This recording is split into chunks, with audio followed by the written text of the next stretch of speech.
हाय friends, vision क्लासेसच्या online YouTube चॅनलमध्ये सर्वांचं स्वागत. आज आपण शिकणार आहोत active passive voice in present perfect tense, म्हणजे पूर्ण वर्तमान काळाचं चेंज द वॉइस आपल्याला कोणत्या पद्धतीनं करायचं असतं किंवा ते कोणत्या पद्धतीनं केलं पाहिजे. त्यासाठी आपल्याला फॉर्म्युला आवश्यक आहे. ग्रामरमध्ये प्रत्येक टॉपिक हा विशिष्ट अशा सूत्रावरती, विशिष्ट अशा फॉर्म्युल्यावरती डिपेंड असतो. या ठिकाणी सुद्धा आपल्याला फॉर्म्युला आवश्यक आहे. आपल्याला ॲक्टिव्ह सेंटेन्समध्ये म्हणजे ॲक्टिव्ह वॉइसमध्ये प्रेझेंट परफेक्ट टेन्स, आपल्याला माहिती आहे प्रेझेंट परफेक्ट टेन्सचा जो फॉर्म्युला असतो तोच ॲक्टिव्ह वॉइसमध्ये प्रेझेंट परफेक्ट टेन्सचा फॉर्म्युला असतो. या ठिकाणी आपल्याला ज्यावेळीस प्रेझेंट परफेक्ट टेन्सचा फॉर्म्युला माहीत असतो तेव्हा त्या फॉर्म्युल्यानुसार चेंज द वॉइससाठी एक विशिष्ट असा फॉर्म्युला असतो. त्या फॉर्म्युल्यानुसार आपल्याला चेंज द वॉइस करायचं असतं. एक्झाममध्ये तुम्हाला ॲक्टिव्ह वॉइस दिलेलं असतं. ॲक्टिव्ह वॉइसमध्ये एक सेंटेन्स दिलेला असतं, त्याला आपण ॲक्टिव्ह सेंटेन्स म्हणतो, आणि आपण त्याचं पॅसिव्ह वॉइस म्हणजे पॅसिव्ह सेंटेन्समध्ये रूपांतर करायचं असतं. आता प्रेझेंट परफेक्ट टेन्सचा फॉर्म्युला आपल्याला माहिती आहे. म्हणजे पूर्ण वर्तमान काळाचं सूत्र काय असतं? सुरुवातीला सब्जेक्ट, त्यानंतर helping verbs have has plus past participle form of the verb आणि त्यानंतर ऑब्जेक्ट. म्हणजे जर एक्झामला तुम्हाला प्रेझेंट परफेक्ट टेन्स मधील एखादं सेंटेन्स आलं आणि तुम्हाला त्याचा चेंज द वॉइस करायला लावला तर तो कोणत्या पद्धतीने करायचा? त्याचं स्ट्रक्चर असं आहे. ऑब्जेक्ट कोणतं? तर ॲक्टिव्ह वॉइसमधील, म्हणजे ॲक्टिव्ह वॉइसमधील जे सेंटेन्स आहे त्यातील ऑब्जेक्ट तुम्ही शोधायचं आहे. ते ऑब्जेक्ट सुरुवातीला येईल. त्या ऑब्जेक्टनुसार हेल्पिंग वर्ब वापरायचे हॅव हॅज प्लस बीचा form been, past participle V3 म्हणजे क्रियापदाचं तिसरं रूप, त्यानंतर बाय, आणि शेवटी subject of the active sentence. म्हणजे ॲक्टिव्ह सेंटेन्सला जो सुरुवातीला सब्जेक्ट असतो, कर्ता असतो, म्हणजे सब्जेक्ट प्रोनाऊन असतो, त्याचं आपल्याला ऑब्जेक्ट प्रोनाऊनमध्ये रूपांतर करायचं असतं. चला तर आपण म्हणजे आता आपण सुरुवातीला ॲसर्टिव्ह सेंटेन्स जे असतात, ज्याला आपण विधानात्मक वाक्य असं म्हणतो, त्याचं पॅसिव्ह वॉइस करणार आहोत. पहिला प्रकार पाहतोय आपण, changing and assertive sentence into the passive. या ठिकाणी पहिलं एक्झाम्पल घेऊया. I have written a story. या सेंटेन्समध्ये आपल्याला काय करायचं आहे? याचा आपल्याला पॅसिव्ह वॉइस करायचं आहे. या सेंटेन्समध्ये आपल्याला ऑब्जेक्ट शोधायचं आहे. ऑब्जेक्ट म्हणजे कर्म शोधायचं आहे. I have written a story, यामध्ये अ स्टोरी हे काय आहे? ऑब्जेक्ट आहे. ऑब्जेक्टला आपण मराठीमध्ये कर्म असे म्हणतो. अ स्टोरी फॉर्म्युल्यानुसार अ स्टोरी सुरुवातीला घ्यायचं. अ स्टोरी हा सिंग्युलर वर्ड आहे आणि सिंग्युलर वर्डसाठी आपण हॅव हॅज पैकी हॅज वापरतो, त्यामुळे अ स्टोरी हॅज. त्यानंतर बीचा फॉर्म बीन आहे असा खाली, पास्ट पार्टिसिपल म्हणजे V3, राईट या क्रियापदाचं तिसरं रूप येतं रिटन. सगळ्यात महत्त्वाची गोष्ट असते, तुम्हाला क्रियापदाचं जे रूप असतं, म्हणजे क्रियापदाचे जे फॉर्म्स असतात ते तुम्हाला माहिती असणं आवश्यक असतं. ग्रामरमध्ये क्रियापदाच्या रूपांना फार महत्त्व असतं आणि क्रियापदाची रूपं ही वेगवेगळ्या नियमाने वेगवेगळ्या पद्धतीमध्ये असतात. काही क्रियापदाची रूपं ही तिन्ही रूपामध्ये, फर्स्ट फॉर्म, सेकंड फॉर्म आणि थर्ड फॉर्ममध्ये सारखीच असतात. चौथा फॉर्म नसतो, तो आपण बनवत असतो, त्याला आपण ING जोडत असतो. काही क्रियापदाची रूपं ही तिन्ही रूपामध्ये सेम असतात. काही क्रियापदाची रूपं पहिलं, दुसरं आणि तिसरं म्हणजे तीनही चेंज असतात. तर काहीमध्ये पहिलं सारखं असतं आणि बाकी जे दोन जे आहेत सेकंड आणि थर्ड हे वेगवेगळं असतं. त्यासाठी तुम्हाला क्रियापदाच्या रूपांचा चार्ट अभ्यासासाठी आवश्यक असतो. तो चार्ट तुम्ही अवेलेबल करून घ्या किंवा त्या चार्टचा एक व्हिडिओ आपण नंतर बनवूया. आता या ठिकाणी आपल्याला I have written a story याचा आपण चेंज द वॉइस करतो आहे. सुरुवातीला घेतलं अ स्टोरी, त्यासाठी हेल्पिंग वर्ब घेतला हॅज, त्यानंतर फॉर्म्युलेनुसार बीन, राईटचा थर्ड फॉर्म येतो V3 रिटन, त्यानंतर बाय. आय हा सब्जेक्ट प्रोनाऊन आहे. आपल्याला आय या सब्जेक्टचं पॅसिव्ह वॉइसमध्ये मीमध्ये रूपांतर होतं. आयचं मी होतं, यूचं यू होतं, हीचं हिम, सीचं हर. या पद्धतीने सब्जेक्ट प्रोनाऊनचं ऑब्जेक्ट प्रोनाऊनमध्ये पॅसिव्ह वॉइसमध्ये कन्व्हर्जन होत असतं. दुसरं एक्झाम्पल पाहूया. They have built a house. या सेंटेन्समध्ये अ हाऊस ऑब्जेक्ट आहे अ हाऊससाठी हेल्पिंग वर्ब असतं हॅज. त्यानंतर बीन फॉर्म्युल्यानुसार आहे असा. क्रियापदाचं तिसरं रूप बिल्ट. बिल्ट हा बिल्ड या मूळ क्रियापदाचं रूप आहे. त्याचं दुसरं आणि तिसरं रूप बिल्ट असतं. आपल्याला तिसरं पाहिजे, बिल्टच असतं तिसरं, म्हणून बिल्ट आहे असं. त्यानंतर बाय. त्यानंतर दे या सब्जेक्ट प्रोनाऊनचं रूपांतर देम होतं आहे असं. या पद्धतीने आपण एक्झाम्पल सॉल्व केले. तिसरं एक्झाम्पल पाहूया. He has broken my window. यामध्ये माय विंडो हे ऑब्जेक्ट आहे. माय विंडोसाठी हेल्पिंग वर्ब येईल हॅज. आपण माय विंडो याला आपण हॅज हे हेल्पिंग वर्ब का वापरलं, तर आपण माय विंडोसाठी सर्वनाम जर वापरायचं म्हटलं तर इट वापरू आपण. आणि आपल्याला माहिती आहे इटसाठी आपण हॅव वापरत नाही, हॅज वापरतो, आणि म्हणून माय विंडो हॅज. त्यानंतर फॉर्म्युल्यानुसार बीन. ब्रोकन हे ब्रोकचं तिसरं रूप आहे आणि आपण प्रेझेंट परफेक्ट टेन्स बघतो आहे. प्रेझेंट परफेक्ट टेन्ससाठी आपण चेंज द वॉइस बनवतो आहे. त्यामुळे प्रेझेंट परफेक्ट टेन्समध्ये ऑलरेडी क्रियापदाचं तिसरंच रूप असतं. त्यामुळे आपल्याला यामध्ये कोणताच चेंज करता येत नाही किंवा करायचा नसतो. ब्रोकन आहे असं. त्यानंतर बाय हिचं होतं him. Next example. I have placed an order for a digital camera. या ठिकाणी या एक्झाम्पलमध्ये an order, I have placed an order for a digital camera, यामध्ये ॲन ऑर्डर हे काय आहे, ऑब्जेक्ट आहे. त्यानंतर an order for a digital camera हे पूर्णपणे ऑब्जेक्टमध्ये सेंटेन्स जे आहे, या सेंटेन्समध्ये आपल्याला an order for a digital camera याचं पूर्ण आपण ऑब्जेक्ट म्हणून घेतो आहे.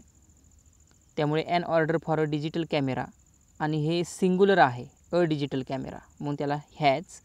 त्यानंतर बीन आहे असं. प्लेस्ड हे तिसरंच आहे क्रियापदाचं रूप आहे असं. त्यानंतर बाय आयचं होतं मी.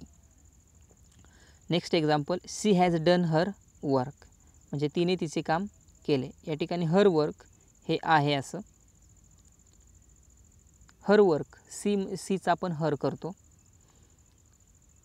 आणि या ठिकाणी हर वर्कसाठी आपण हेल्पिंग वर्ब वापरू हॅव हॅजपैकी हॅज. त्यानंतर बीन. डन क्रियापदाचं तिसरं रूप आहे असं. त्यानंतर बाय सीचं ऑब्जेक्ट प्रोनाऊन होतं हर. सगळ्यात महत्त्वाची गोष्ट मला तुम्हाला सांगायची की प्रेझेंट परफेक्ट टेन्समध्ये क्रियापदाचं तिसरंच रूप वापरलेलं असतं. त्यामुळे त्या क्रियापदाचं तिसरं रूप तुम्हाला बनवायची गरज नसते, ते ऑलरेडी त्या ठिकाणी असते. त्यामुळे तेच आपण आहे असं पॅसिव्ह वॉइसमध्ये वापरायचं. Changing a negative sentence into the passive voice, म्हणजे नेक्स्ट आपण पाहणार आहोत. जर नकारार्थी वाक्य असेल तर त्याचा चेंज द वॉइस कसा बनवायचा. याचा फॉर्म्युला आहे object plus have has plus not plus been plus V3 plus by plus S. या फॉर्म्युल्यामध्ये एकच चेंज आहे. हेल्पिंग वर्ब नंतर आपण नॉट जोडलेला आहे, म्हणजे हेल्पिंग वर्ब आणि बीन यांच्यामध्ये फक्त नॉट टाकलं तुम्ही की तुम्ही निगेटिव्ह सेंटेन्सचा पॅसिव्ह वॉइस बनवू शकता. I have not received a Telegram, यामध्ये अ टेलिग्राम हे ऑब्जेक्ट आहे, एकवचनी आहे, त्यासाठी हॅज. फॉर्म्युल्यानुसार नॉट आहे असं त्या ठिकाणी जोडायचा. बीन आहे असा खाली. रिसिव्ड हे क्रियापदाचं तिसरं रूप. त्यानंतर बाय आय या सब्जेक्ट प्रोनाऊनचं ऑब्जेक्ट प्रोनाऊन होतं me. Next example. She has not written a story. Object आहे a story, helping verb has, singular आहे त्यामुळे अ स्टोरी हॅज नॉट फॉर्म्युल्यानुसार. त्यानंतर बीन. रिटनचं रिटन. बाय सीचं होतं her. Next example. She has not cheated anybody, म्हणजे तिने कुणाशीच काय केलं नाही, चिटिंग केलेली नाही, कोणाशीच नाही. त्यासाठी एनीबडीचं आपण काय केलं कन्व्हर्जन नोबडीमध्ये. Nobody has. त्यानंतर नॉट वापरलेलं नाही, त्याचं कारण सांगतो तुम्हाला.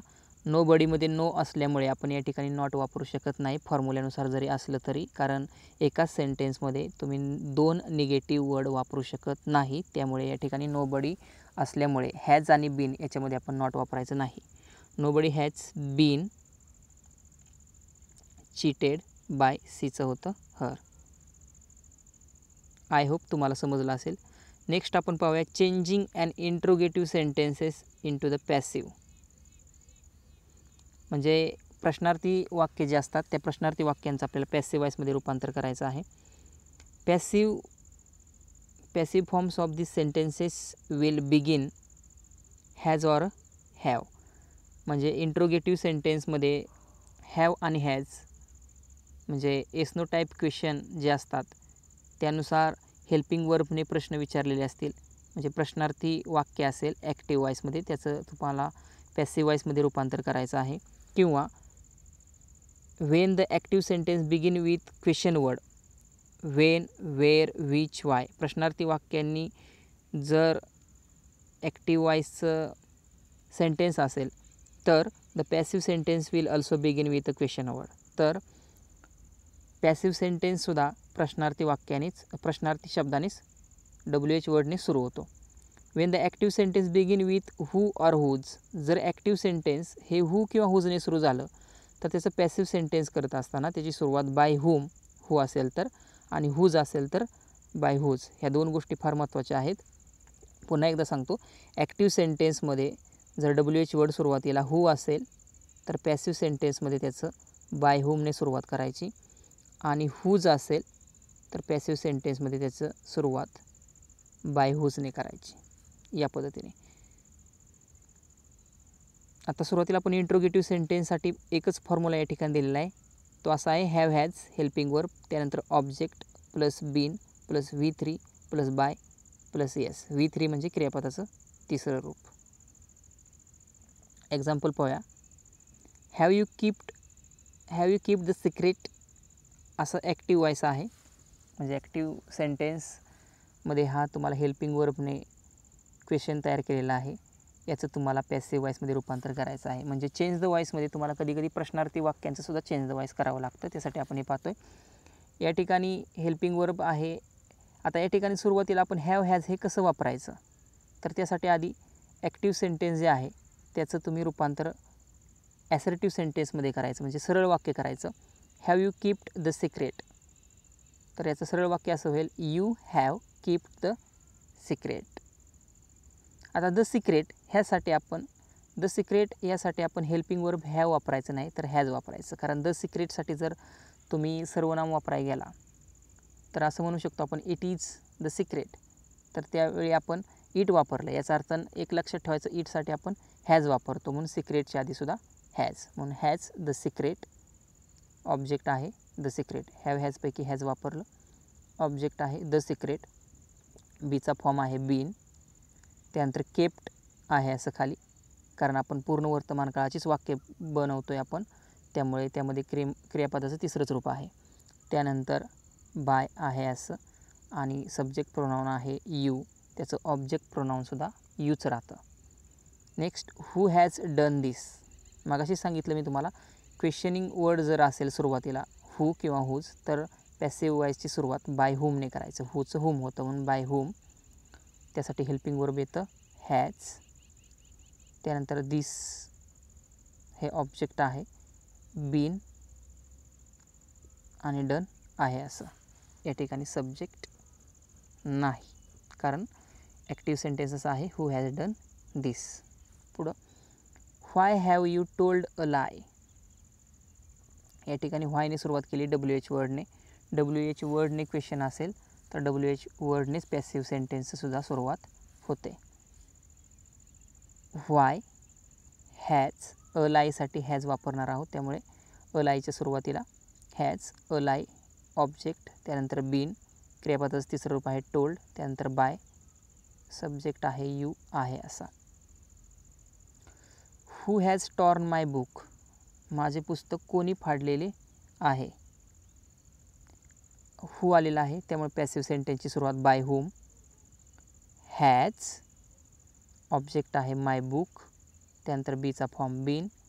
टॉर्न ही क्रियापदाचं तिसरं रूप आहे असं.